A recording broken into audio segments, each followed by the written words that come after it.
Hey y'all, it's Bio here. I've been playing the Modern Warfare 2 beta the past couple of days and wanted to take a few minutes to provide my first impressions. To start, let's talk a little background on what's going on this weekend. The initial beta weekend is PlayStation only. Player levels are capped at 15. There are only 3 maps in rotation. It was 4 at the start yesterday, but Museum was removed at some point and I'm not exactly sure why. And there are limited weapons and attachments to unlock and level up. As far as first impressions, overall, I'm happy with the game. It may be an unpopular opinion, but I really enjoyed Modern Warfare 2019, and this is clearly a continuation of that game when it comes to the look and feel and overall gameplay. The weapon and operator graphics are beautiful. The maps are actually more colorful than Modern Warfare and are a bit brighter. Now, that could be due to the beta build. Typically, betas don't have fully polished graphics, so we may see a more gritty look on the maps at launch. Some of the interface and announcer audio gives off kind of an older Modern Warfare vibes, and I'm not talking about the 2019 version, but the original trilogy. I feel a bit of nostalgia when playing this game, and I'm digging the overall vibe, so I hope that stays in. The mechanics and gunplay are continuations of the 2019 version, so if you like that, I think you're going to like this a lot. One thing I'm not thrilled about is the footstep audio. That was my biggest complaint with Modern Warfare 2019. The ultra loud footsteps really slow down the pace of play and create something that's different than a traditional fast paced Call of Duty game, the type of game I like to play. I'm not going to spend a lot of time on this as there are some good videos out there from content creators that discuss this topic in great detail. And it's just not the fact that someone can sit in a corner listening for footsteps and get an easy kill on me. It's that I find the footsteps really distracting. I find myself stopping mid-sprint to try not and get caught off guard by an enemy player that I can clearly hear nearby. And I'm putting air quotes around the word nearby because really you can hear them from halfway across the map. But by doing that usually ends up getting me killed by someone who never would have run into me at all because I can't tell exactly where they're coming from. I know one of the intel drops around audio talked about more directional audio. Maybe it's not in the beta yet, or maybe I'm just not tuned for that, but I still have a difficult time figuring out which direction I'm hearing footsteps from. And then finally, I just find it annoying having to hear my very loud footsteps every match for hours and hours just drives me batty. That will especially be a problem if this is in fact a 2-year game, as the rumor suggests. Now, this is still a beta. I'm hoping they can tone down the footstep audio a bit. I felt like Vanguard found a nice balance, and I think the footsteps were louder in that beta too, and then were toned down after launch. And I would really like the ability to turn off my own footstep audio just for the sake of my own sanity. If I'm running around the map, I know I'm making loud footsteps. I don't necessarily need to hear those myself while I'm playing the game. Also, on the topic of audio, I'm having a hard time picking up hit marker sounds. I play with a controller that doesn't have haptic feedback or any vibration, and I've really come to rely on the hit marker audio to quote unquote feel my aim, especially when firing at an obscured enemy or one that's way off in the distance.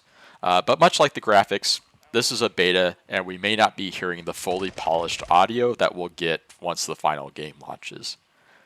There are a few changes with this game that I find interesting. The first is the gunsmith. Instead of unlocking individual weapons, you now have weapon families or trees. Leveling up an M4 can then unlock a receiver that turns it into an M16, for example.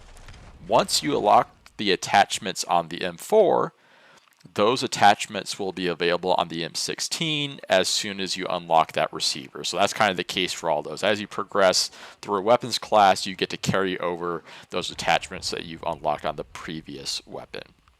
Overall, I think I like this. It's a little complicated at the moment, and I may change my mind later, but I do think this could be a good change. Weapon leveling in the beta is extraordinarily fast. I'm leveling halfway up in one match for some weapons. I'm not sure if this will remain the case, but it does allow for unlocking new weapons quickly. One issue I did have that I don't think will be an issue at launch was not being able to unlock a basic red dot or reflex sight. Those are my go-to optics. I had to spend a lot of hours yesterday and today on assault rifles, and they only unlocked one optic, and it was a larger optic that I don't like to use as it obstructs too much of the screen for my playstyle. I found myself getting killed a lot because an enemy was hidden behind the lid that's flipped up on it, or they're somewhat off to the side, hidden by the edge of the optic.